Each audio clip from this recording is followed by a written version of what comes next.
She stormed into my cabin like she owned the place, slamming the door so hard the walls shook. "You don't belong here!" she shouted, her finger stabbing the air toward me as if it could knock me down. Behind her, 2 uniformed men followed in, pretending to look official, but their badges didn't shine right. I didn't move. I just sat in my chair, calm, watching her tantrum echo off the wooden walls. "You're trespassing! This cabin is under HOA authority now," she barked, clutching a stack of fake-looking papers. The fake cops shifted awkwardly, waiting for me to panic. But before I could even open my mouth, a quiet voice came from the corner. "Is that so?" Karen froze. She turned slowly, her face dropping when her eyes landed on the older man sitting by the window. He wasn't just some neighbor or bystander. His suit carried weight, his badge wasn't fake, and the way the fake cops stiffened told me they knew exactly who he was. The state attorney general leaned forward, his gaze sharp as a knife. "I'd like to hear more about these HOA rules you're trying to enforce." For the first time, Karen's voice cracked. She stammered. "We're just following procedures. He's violating." "Procedures?" He cut her off, his voice calm but heavy. "Oh, crimes." The silence in that cabin was thick enough to choke on. My heart pounded, but I kept a straight face. Karen thought she could humiliate me in my own cabin. What she didn't realize was she had just walked into the wrong fight. Karen wasn't the type to back down, even when the ground under her feet was crumbling. She stomped closer, her face red with fury, and snapped, "He's lying! He's not who he says he is. This man," she pointed at the Attorney General, "is probably just some friend of his pretending to be important." The words hung in the air like a bad joke. The 2 fake cops looked at each other in disbelief. Karen had just accused the state attorney general of being a fraud. A slow smile spread across his face, not amused but dangerous. He reached into his jacket and calmly set his leather credentials on the table. The gold seal glinted under the lamp. "You want to question my identity, ma'am? Feel free to read every line." One of the fake cops swallowed hard. The other whispered, "Oh, we're screwed." Karen's mouth opened, but no sound came out. For a moment, she just stared at the badge, her confidence cracking like glass under pressure. I finally spoke, my voice steady. "You stormed into my cabin, tried to throw me out of my own land, and brought criminals dressed as cops. That's a lot of crimes in just 10 minutes. The Attorney General didn't take his eyes off her. "Impersonating law enforcement is a felony. Forcing entry into private property is a felony. You're not in charge here, ma'am. You're in very serious trouble." Karen's mask slipped completely then. She turned to the fake cops, desperate. "Say something, back me up. You know he's bluffing." But one of them finally broke, his voice shaking. "Karen, I'm done with this. I didn't sign up to go to prison. She paid us to play cop. None of this is legal." The room went dead quiet. Karen's jaw dropped, her eyes wide with betrayal. She had just been sold out by her own men. Karen's nails dug into the clipboard she was still clutching, her voice rising into a near scream. "You coward! You were supposed to protect me!" She spun back toward me, her fury snapping like fire. "This isn't over. You think you can hide behind some fancy title? I'll have the board sue you, The Attorney General cut her off with a calm but razor-sharp tone. "You'll do nothing but answer for what you've already done." He stepped closer, his presence so steady it silenced even the fake cops. "And if you think you're going to bury this in paperwork, you should know something." He paused, his eyes flicking toward me with a knowing look. "The man you tried to throw out of his own cabin happens to be my lead investigator." Karen blinked, her anger faltering for the first time. What? I leaned forward slowly, letting the weight of his words sink in.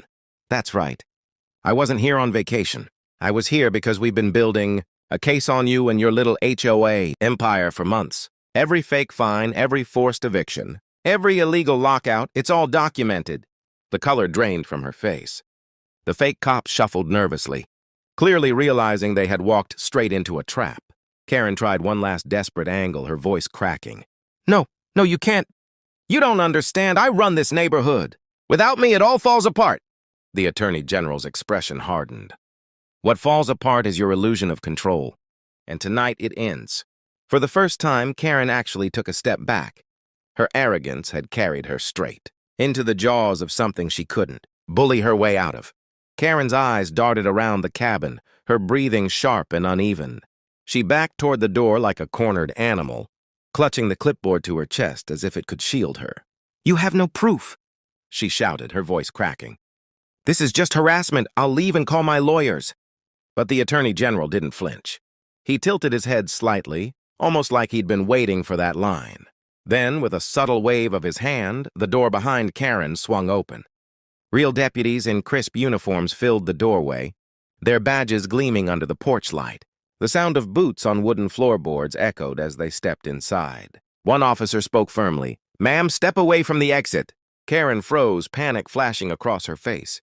She looked at me, then at the Attorney General, then at the fake cops who were now pale as ghosts. No, you can't do this."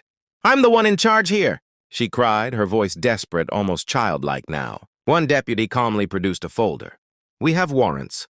Dozens of residents filed complaints. Fraud, extortion, harassment, trespassing. You've been at this a long time, Karen."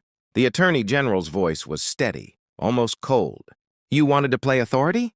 Now you'll answer to the real one." Karen made a sudden move, trying to shove past the deputies, but they were faster. Her clipboard clattered to the floor as her arms were pinned behind her back. The sound of handcuffs locking echoed in the cabin like a final verdict. The fake cops didn't resist. One of them raised his hands immediately. We're done. We'll testify against her." "Just don't charge us like her." I sat back, finally letting the tension ease from my shoulders. Watching her dragged away, screaming about how the neighborhood needed her, felt like watching a storm finally break after years of damage. The deputies dragged Karen out onto the porch, her voice carrying through the night like a siren gone wrong. "You'll regret this, every single one of you," she screamed, kicking against the cuffs, but no one was listening anymore. The neighborhood had already gathered outside, drawn by the flashing lights. Porch lamps flicked on one by one, and soon a small crowd of residents stood at the edge of the gravel drive, watching the woman who had terrorized them for years finally lose her crown. Whispers rippled through the group. "Is it true? They finally got her? I knew those fines weren't real." Some people even smiled, relief washing over their faces. A man stepped forward, his voice trembling but firm. "She locked me out of my own house last winter. Said I hadn't paid dues. I almost lost everything because of her." The Attorney General heard him and gave a slight nod. "That ends tonight. Every illegal eviction, every dollar she took, it'll all be returned." His words carried, steady and strong, and for the first time, the neighbors believed someone was finally on their side. Karen thrashed in the deputy's grip, her power crumbling in front of the very people she claimed to rule. "You need me!" she shrieked. "Without me, this place will fall apart."